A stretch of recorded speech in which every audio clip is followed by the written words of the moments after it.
नमस्ते साथियों। FR series यानी फाइनल रिपोर्ट, पुलिस जो फाइनल रिपोर्ट देती है उसकी सीरीज चालू हो चुकी है।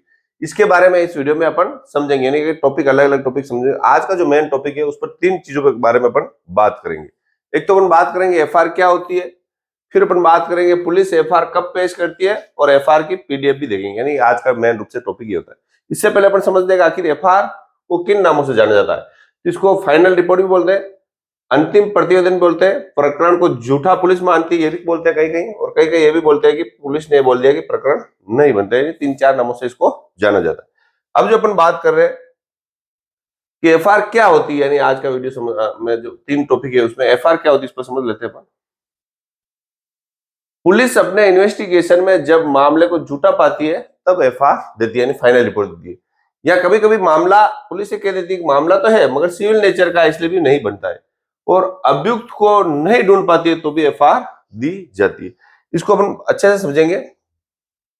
एफआर सबसे पहले तो आपको मैं बता दूं, कोई भी मामला जिसमें एफआईआर दर्ज नहीं हुई है उसमें एफआर नहीं लगती, यानी कि जब एफआईआर होगी तभी एफआर देगी। एफआर का मतलब यह हुआ कि एफआईआर दर्ज होने के बाद पुलिस ने उस मामले में इन्वेस्टिगेशन किया। ठीक है, इन्वेस्टिगेशन करने के बाद पुलिस इस नतीजे पे पहुंची, या तो पुलिस इस नतीजे पे पहुंची कि भाई मामला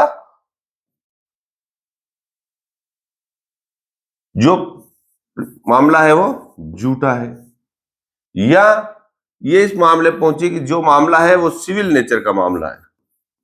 इसको बारीक से समझेंगे अपन। या जिस व्यक्ति के विरुद्ध रिपोर्ट दी गई है पुलिस उसको ढूंढ ही नहीं पा रही है,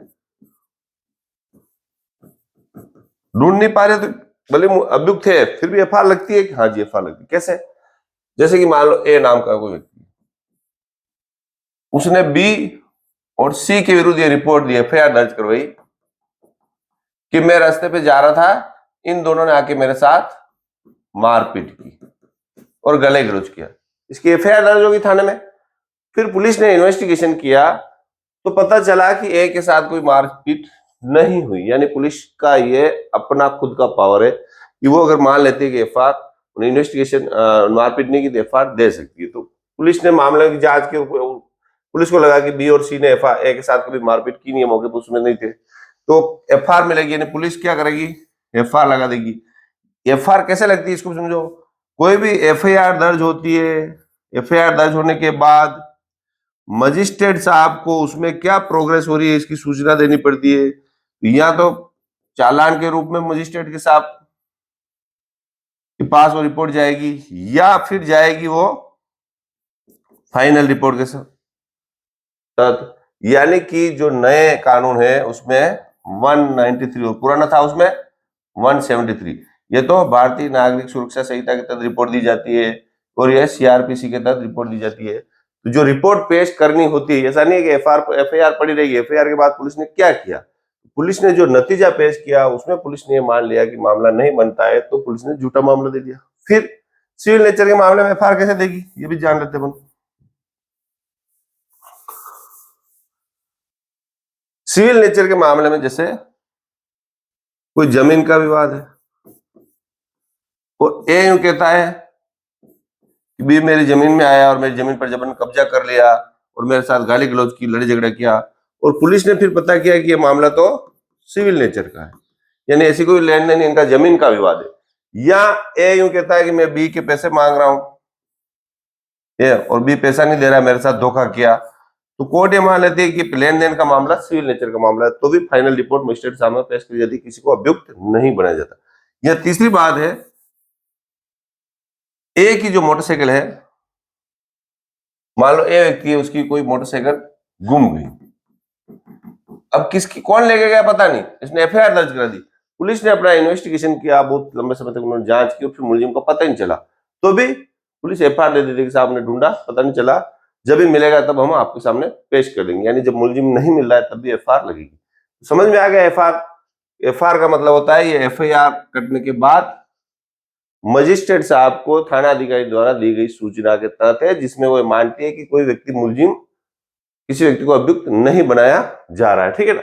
या तो वो झूठा हुआ इसलिए नहीं बनाया जा रहा है, या सिविल नेचर इसलिए नहीं बनाया जा रहा है, या उसको ढूंढ नहीं पा रहे हैं इसलिए वो मुलजिम नहीं बना पा रहे, ठीक है ना। तो फिर बात करते हैं अपन एफआईआर कब पेश की जाती है। जैसे बता चुका हूं मैं कि बिना एफआईआर दर्ज किए किसी भी मामले में पुलिस एफआईआर पेश नहीं कर सकती। उस थाने के न्यायिक मजिस्ट्रेट के समक्ष पेश की जाती है, रिपोर्ट देने वाले को सूचना देने के बाद पेश की जाती है ना। तो ये भी थोड़ी महत्वपूर्ण बात है। देखो, एफआईआर दर्ज हुई, पुलिस ने इन्वेस्टिगेशन किया और मामला झूठा पाया और पुलिस एफआईआर दे दी। तो जो ए नाम का व्यक्ति है जिसने एफआईआर दर्ज कराई, पुलिस उसको सूचना देगी लिखित में कि इतनी तारीख को तुम्हारी फाइल कोर्ट में पेश कर रहे हैं, एक नोटिस देगी, तुम आ जाना। और उस तारीख को कोर्ट में यानी कि मजिस्ट्रेट साहब के सामने वो फाइल एफआईआर पेश कर दी जाती है, ठीक है ना। किसके थ्रू? एपीपी साहब के थ्रू। ऐसा नियम है, मगर जनरली पुलिस वाला ले जाके दे देता है, ठीक है। तो ये जो सूचना है, मान लो एक गायब हो गया और मिल नहीं रहा, ये पुलिस वाला को कैसे सूचना दे?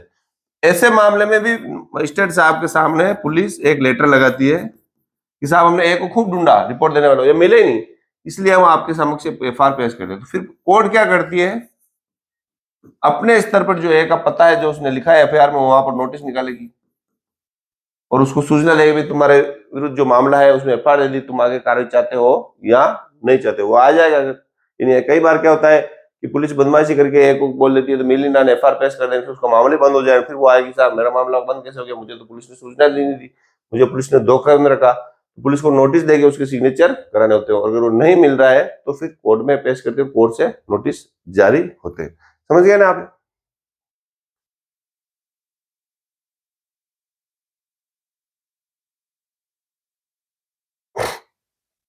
फिर मैंने बताया एफआईआर की पीडीएफ में इस वीडियो के डिस्क्रिप्शन में डाल दूंगा, वहां से आप देख लें। ये जो एफआईआर की जो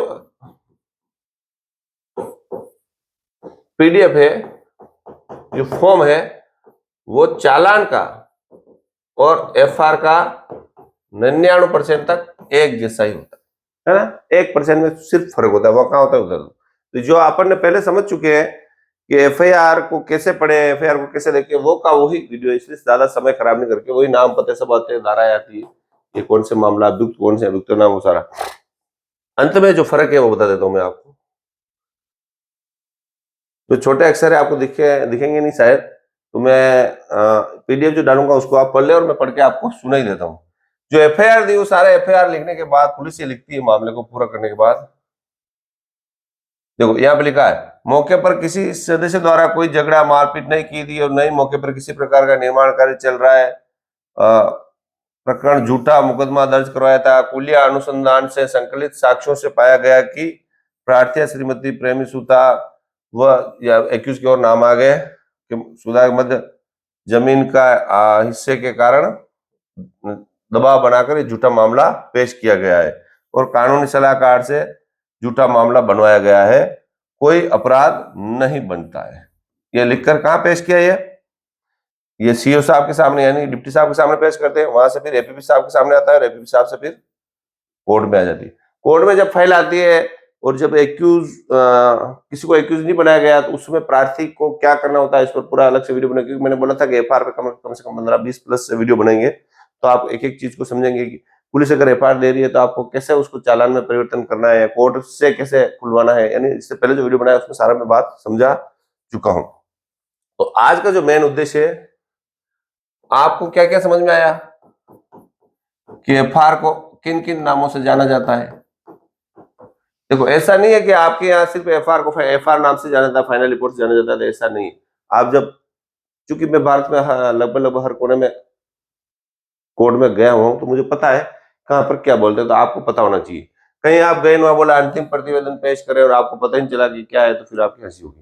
तो एफआईआर को किन नामों से जाना जाता है अपन ये जाना। फिर एफआईआर कब कटती है, यानी कि जब एफआईआर दर्ज होगी तो ही एफआईआर कटेगी।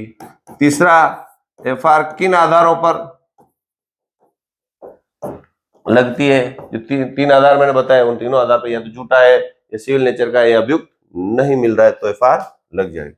और चौथा है एफआईआर कटने के बाद सूचना कैसे देते हैं और कैसे उस व्यक्ति को बोलेंगे भाई तुम्हारे एफआईआर लगी तो तुम कोर्ट में आओ।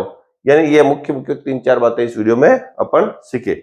यानी कि ये जो मामला है इसमें एक विशेष बात और बता दूं, देखो आपके मन में एक प्रश्न उठ रहा होगा कि ए नाम का कोई व्यक्ति है जिसने एफआईआर दर्ज कराई